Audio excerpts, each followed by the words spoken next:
Hi, Tammy Fi. Thanks for joining me today. I actually am talking about sleep because we are in a sleep epidemic. The population is now getting less sleep than what we did only a few short years ago. Back in 2005, we were getting like 8.2 hours of sleep, and now the average person is getting 7. Many people actually less than that. And it's also not always high quality sleep. So I'm really passionate about this for many, many different reasons. As I mentioned, we're in a sleep epidemic and people aren't getting the sleep. There's huge, huge costs to not having a great sleep. Many people don't know it. So I'm on a mission to help bring more awareness to this. I too have had my experiences with sleep challenges. When I was young, I actually would lay awake at night in bed for hours. It was not uncommon for an hour or two listening to music, and then you kind of get your second wind. Can you relate? Plus, as I got older, when I was dealing with some other challenges in my life at the time, sleep became more of a problem as well. And what we can start to do is change that. There's a variety of different ways depending on what your challenge is with sleep. Some people find that initially going to bed at night is their problem. Sometimes it's even getting into bed can be a problem. So there's ways that how we can start to do that. Get to bed, get to sleep, have that nice, deep, relaxing, restorative sleep through the night. If you by chance are one who wakes up in the middle of the night having difficulty getting back to sleep, then there's some things that you can do with that as well. And those are various different ways of what you can do.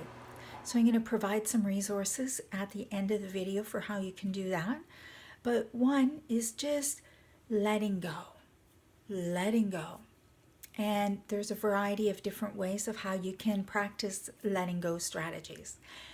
So having that good restful sleep, some of the ways that you are being kept awake, you may not even realize what they are. So what I recommend you do is grabbing a piece of paper and start tracking how you are going to sleep and what your sleep patterns are like, because that can start to shed more awareness on it. Oftentimes we know in our head what's keeping us awake, or it's like, oh, I had a crummy sleep last night because such and such. But you may be actually having that more frequent than what you're aware of. And so by starting to track it, it will help to bring you information. And overstimulation can be a really big one as well. There's so many different ways of how we can be overstimulated. And one of those is through either watching TV late at night or being on the computer or telephones, iPhones, whatever it might be, because the screens are giving off that ray and it's keeping people more stimulated, reducing the melatonin in the body, which is a key element that we need to be helping us to have that deep, restful sleep. So there's so many different things, and that's why it's important to start tracking, because what that does is it gives us awareness and gives us information, and information is key. However, it's really important when it's knowing one thing, but it's really taking the action on it. Just like you might have heard of sleep hygiene before, many people have. We might kind of go, oh yeah, I know what that is, but actually taking it to the next level and implementing or doing something, how to actually implement it. Sometimes it's easier said than done. I believe that everybody has been there in one way or another. Implementation can be the challenge because it's also about changing old habits. And that can be a challenge unless we really set our mind to it. And then there's often things that can come along the way that make it prevent us from sticking to our guns with that new change. So some of the costs of how sleep is impacting our lives. One is through that lack of mental clarity, being less decisive, more brain fog, not being fully rested when you wake up in the morning. So you want to hit the snooze button a few times, or grogginess, needing that cup of coffee first thing in the morning. Those are just a few. Maybe it's having that attitude of the Monday blues. Do I have to get up this morning and go to work? And it's like, you have to, but you don't want to. And then when we're feeling these different ways, it's also impacting our decision making, as I mentioned, but not only that, more importantly, our concentration and then our moods. And then if it's impacting our moods, we're kind of in a downward cycle, even though we might not realize it, because we don't have that high vibe, that enthusiasm. You're going to be shorter fuse, maybe a little more moody, so you're not as easily able to get along with people at work or at home.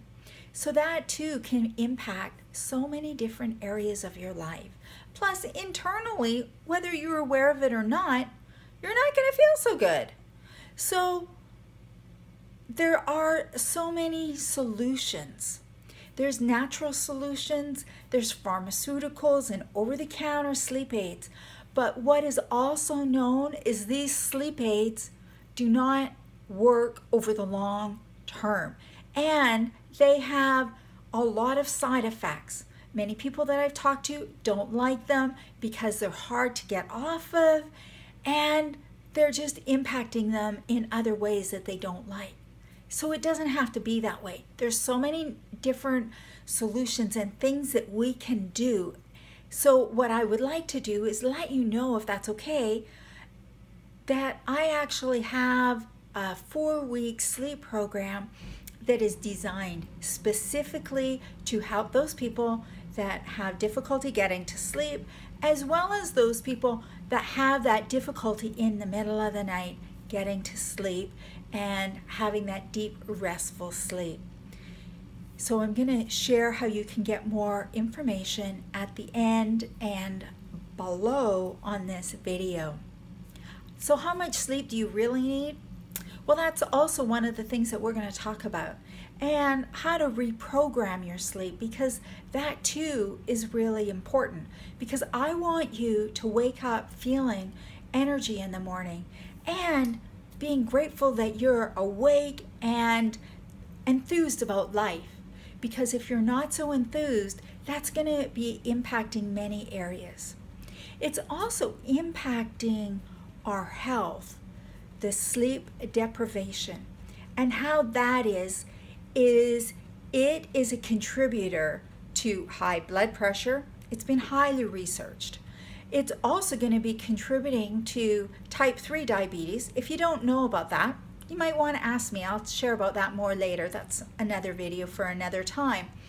Also, cardiovascular, heart attacks, high cholesterol. Another thing that is also impacting many different systems in our body are being impacted. If you're getting old, it's impacting your premature aging as well. Dementia and Alzheimer's are also included in this list of impacts from poor sleep, because even many elderly people have problems staying asleep, having that deep, restful sleep. So I'm going to be sharing some ideas of what you can do to improve that. I'm also going to be teaching just a lot of different juicy stuff for improving your sleep, because as I mentioned, it is impacting so many areas of your life. They also did a quick study on how many, it's like how many people would prefer sex over sleep? And like 61% of the people chose sleep over sex, which is a whole other area that when you don't have the energy, then that whole intimacy aspect is going to also be impacted. And that is impacting relationships, not only in the intimacy level, but if you're not feeling at your game, it's going to show up in your relationship as well, whether that be with your significant other or with your children. And that too can make life challenging. Okay, so in summary, we've talked about how sleep is impacting our lives and how we're having less downtime for that good quality of sleep. People aren't sleeping as much, so you want to be having a good restful sleep. And we've talked about different ways of how to get a good night's sleep. So thanks for joining me. I look forward to seeing you on the other side at Sweet Sleep, so you can have an awesome, amazing sleep too, so that you can live your best life and have the energy and enthusiasm and vigor that you so deserve.